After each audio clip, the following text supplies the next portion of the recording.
হায় হায় রে, মুসলিম ভাইয়ের বউ কয় আল্লাহ সহ্য করতো না, আল্লাহ সহ্য করতো না, আল্লাহ খোদার নাম লহন লাগবো। বিএনপি সরকার কি পাগল হয়ে গেছে? অনেকে কিন্তু এরকমই ভাবতেছেন মুসলিম ভাইয়ের বউয়ের মতন, যাদের আসলে ধর্ম সম্পর্কে পরিপূর্ণ জ্ঞান নাই। সরকারের রাজস্ব দরকার, তবে রাজস্বের জন্য সরকার অনেক ধরনের পদক্ষেপ নিচ্ছে, কিন্তু এই সিদ্ধান্তের সাথে রাজস্বের কি কোনো কাহিনী আছে?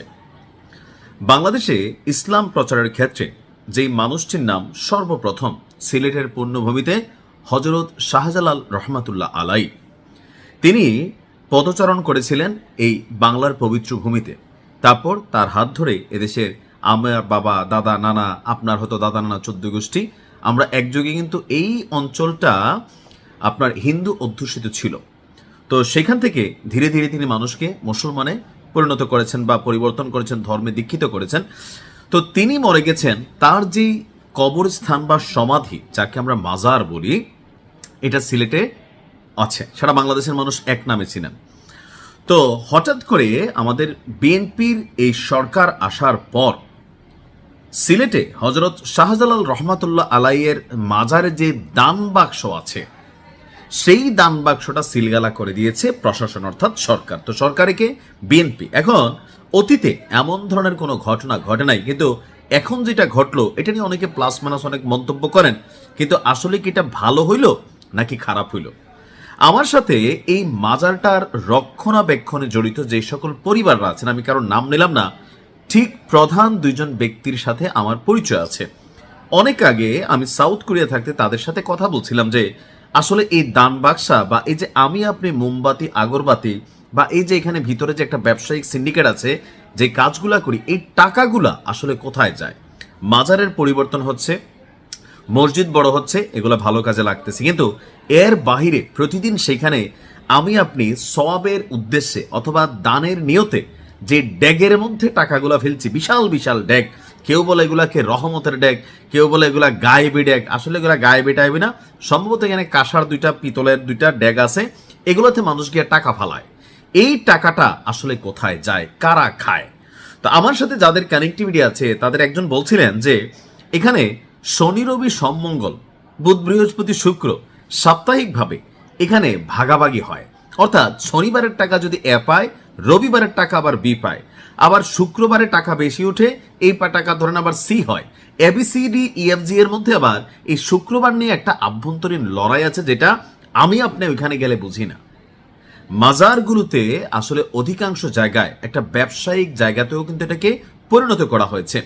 একজন মৃত ব্যক্তি হজরত শাহজালাল রহমাতুল্লাহ আলাই, তার পরিবার কি আসলে এটা দেখভাল করছেন নাকি অন্য কেউ, এ বিষয়ে কিন্তু একটা বিস্তারিত প্রতিবেদন করা যেতে পারে যদি আমরা এটা নিয়ে ঘাটাঘাটি করে। যারা সিলেটের মানুষ আছেন, যারা এই পরিবারের সাথে সংযুক্ত আছেন, তারা কিন্তু জানেন কেন সরকার আপনার এটাকে আসলে সিলগালা করলো। আসুন দেখি।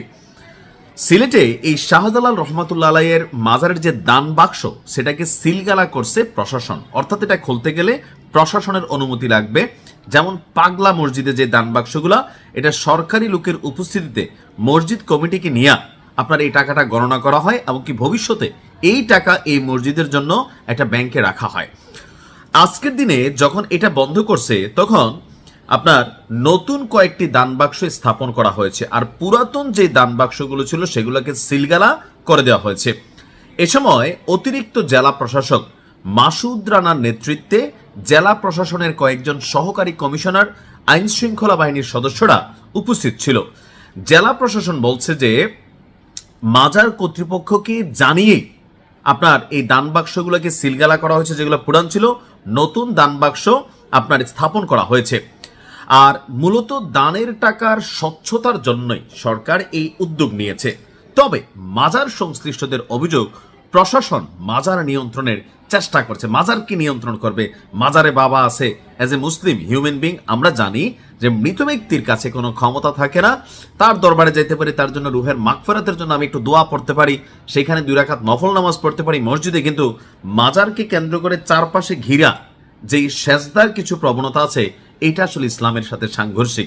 দেখেন, আমি মাজার অলি আল্লাহদের বিরুদ্ধে না, তারা মরে গেছে, তারা প্রথিতযশা মানুষ ছিল, তাদের কারণে এই দেশে ইসলাম বিকশিত হয়েছে, তাদের জন্য আজন্ম দোয়া, পৃথিবীর যে কোনো জায়গা থেকে দোয়া করা যায়। কিন্তু মাজারে গিয়ে যে ব্যবসাটা চলে, এই যে প্রতিদিন হাজার হাজার লক্ষ লক্ষ টাকা এই ডেকগুলার মধ্যে পড়তেছে, এই টাকাগুলা মাজারের উন্নয়নে কতটুকু ব্যবহৃত হচ্ছে আর ব্যক্তিদের উন্নয়নে কতটুকু ব্যবহৃত হচ্ছে, সেটা যারা সুস্থ মাথার মানুষ তারা কিন্তু বুঝতে পারেন।